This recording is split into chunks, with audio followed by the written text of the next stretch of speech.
Joshua Masters here again with Masters Fencing. Hadn't done a video in a while. Kind of taking it easy on the video side. Got a new phone here, but I'm going to take you for a final walkthrough of a Shadowbox style, 3/4 thick, pressure treated, 6 foot tall wooden fence. The gate here we made stockade. Stockade, of course, is just a picket beside a picket. Let's see, there was actually an existing fence here on the right that we had installed previously or a couple of months earlier. And so here the gate, real heavy duty. We got some nice handles here that's got lag bolts in. This latch can be opened from either side. To access it, all you do is just push down like that. And the main access gate is the one on the right, the one closest to the house for efficiency purpose. So ease of access. Come right on the right and come in and out the property. And then we'll come check it out on this side. And then here on the gate here, what we did was set a 6x6 10 foot, about 3 to 4 feet in the ground, using about 70 to 80 pounds of fast set concrete. Made sure that that was as firm as a tree before hanging these gates. 99% of the time, whenever you have it catch right here and it's not opening, it's because that post is doing this now. And so you want to make sure that these posts are very firm and you got a stable foundation before hanging these heavy gates. Gates are built are real heavy, but they're also secure. I box each one out, do 45-degree angle cuts. Then pilot hole, which is crucial. Everything is pilot hole, everything. Use a 5.5-inch screw right here, and then a 3-inch screw right here at every corner. And then I do a middle brace, and I do 4-inch screws, pilot hole in here for the middle brace to go into the 2x4 right here. And then I do adjacent braces. The adjacent braces I make sure fit snug in each corner from the top right to the middle left, from the middle right to the bottom left, to fit snug in each corner. And I also pilot hole and put 4-inch screws at each point of this contact. So it supports it not only at the bottom, of course, but the top as well for supporting it. Here also got some access handles on the inside. These latches are really nice. You could put a bolt, padlock, whatever you need to in here to keep it nice and shut. To open it, you just push down like that, pop it open. It's also got, I put different kind of hardware in here. It comes with some big, thick 5/8 bolts, but to make sure it doesn't split because they're so large, I actually use some bolts about that long. You know, they'll go all the way through the 2x4. Of course, pilot hole it and make sure that's nice and sturdy. So, okay, we'll set this back up, and then I always give them a nice firm shut, make sure everything sits nice and firm. Now, the stationary gate, which of course the one furthest away from the house, is the one that you always want to have your drop rod in. The drop rod, I made an extension piece here, so then I could drop it down further in the ground. You know, if I would have put these latches like further up, and I would have dropped it down from, say, the bottom from up here, then I would have only got about that much into the ground. And think, this is the only thing you got them to hold them gates sturdy from strong winds, you know, whatnot, coming back and forth. So I did an extension there so we can get much further distance into the ground. I also hammer in a piece, about a 1 to 2 foot long piece of PVC pipe down the ground and pull it back out, knock the dirt out, of course. And so now we got about that much distance, about 6 to 8 inches as opposed to an inch or 2. And then so if you want to access your gate from the front, you can leave this one up and leave that one down to be able to come in and out. But say if you're going out of town or you got a storm, whatever, or you want to access your gate just from your backyard, well, you can just batten down the hatches. But now the only issue with that is that you can only access it from the back, because of course you can't open it from the front with a drop rod in right there. And so if you want to access them both, put that up into the little clasp right there, open it up, come on open with it, and then just pick the drop rod up and drop it back down. Boom, it'll stay nice and stationary. And so you got to pull your boat in, pull this one up, I can pull the flask, open her up, and then put it right down there. Stay nice and stationary.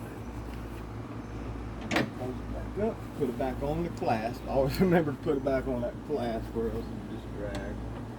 Put it back into the PVC pipe. And then this one up. See? My own words, I forgot to put it into the clasp.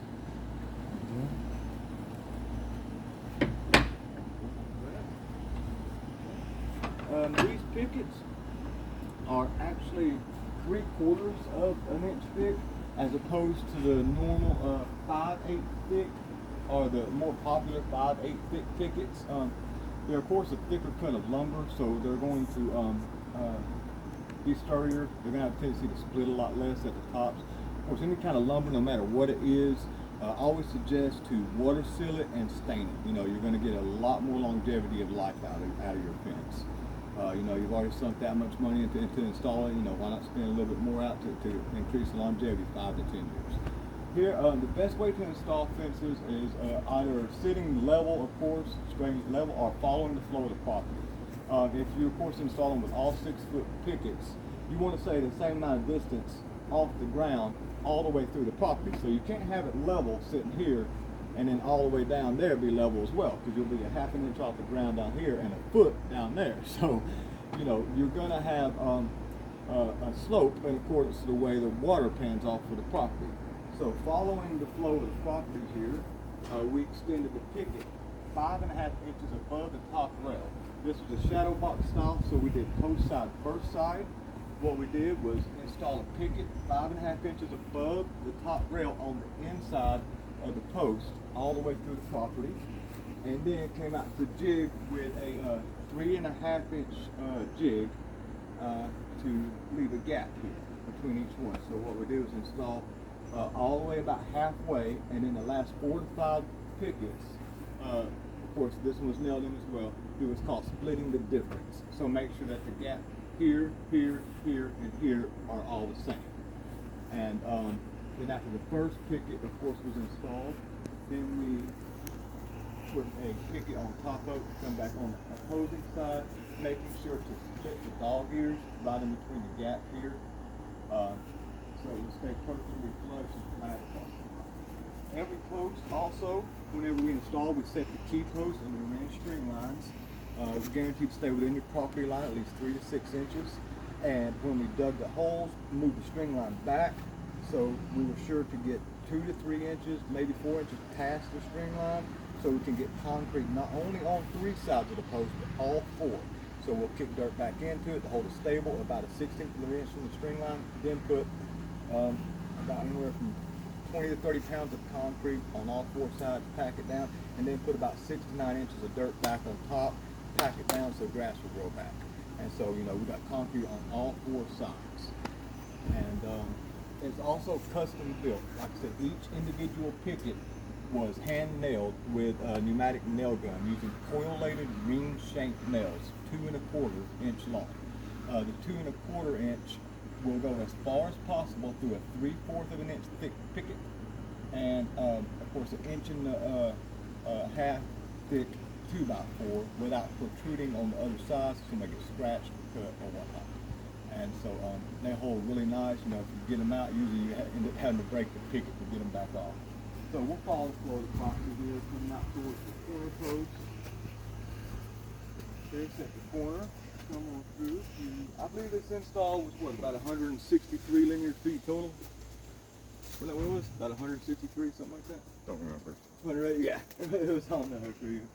But also the customer did request for the pickets to be set high. So if you notice that they're about 2 to 3 inches off of the ground, and it looks great. You know, you got more height for the fence. And unless you have really small dogs, I would strongly suggest it. You can keep it nice and clean up under it, you know, weed eat. You know, keep your yard look nice and manicured. Also, you know, over time, everything's going to eventually grow towards the bottom of those pickets anyways. grass clippings, dirt. Fences are, they're supposed to be, if you install a master's fencing, made to be permanent fixtures. They're supposed to be made to stay. And so over time, as grass and everything starts building up, you can keep it cleaned out and cleared out so everything doesn't just kind of get to the bottom of it and then start to decay the lumber out. Because no matter what kind of lumber it is, there's not a picket created that's made for ground contact. So you definitely don't want the bottom of them sitting in the dirt.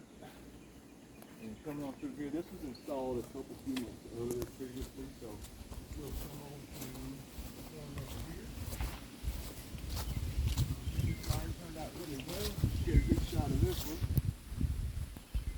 Come here at the corner, staying nice and straight across the top. Got some good height elevation. Got height elevation right there. So about to the finish the street area, before it get away at the top of the slope.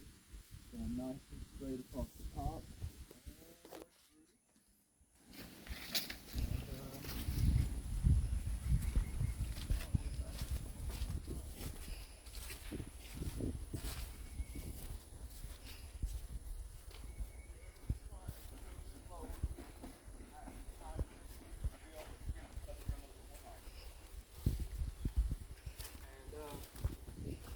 I believe that's it. So this is just one of the many few fences that we installed for Shadowbox. We also install board on board, stockade style, vinyl, and aluminum.